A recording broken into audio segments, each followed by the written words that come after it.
নমস্কার, আমি সুপর্ণা কিছুক্ষণ চ্যানেল থেকে সকল বন্ধুদের জানাই শুভ শারদীয়ার অনেক অনেক শুভেচ্ছা ও ভালোবাসা।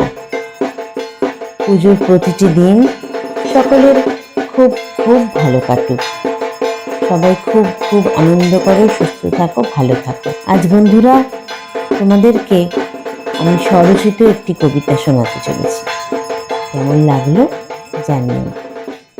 এই নিয়ে দুটো পুজো চলে গেল, কিন্তু আমার উমা ঘরে ফিরল না। উমার সে অসহনীয় চিৎকার আজও আমায় ঘুমাতে দেয় না। প্রতিবারই পিতৃপক্ষের অবসান ঘটে, মাতৃপক্ষ আসে, সবাই আনন্দে মেতে ওঠে, গান বেজে ওঠে সবার বুকে, সর্বভূতেষু বেজে ওঠে সবার ঘরে সংস্থিতা।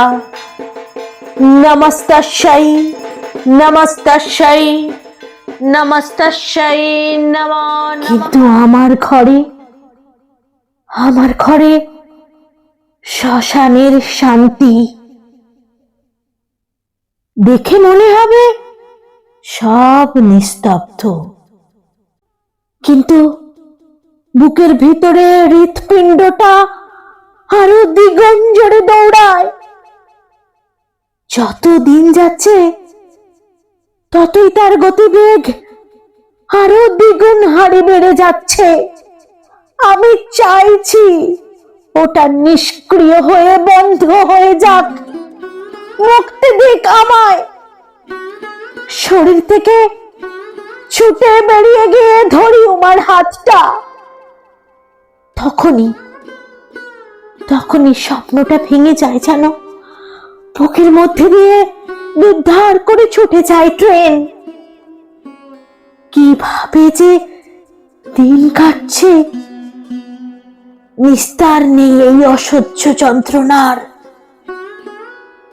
ঈশ্বর, তুমি কেন মায়ের সৃষ্টি করলে? কেন সৃষ্টি করলে জন্মদাত্রীর?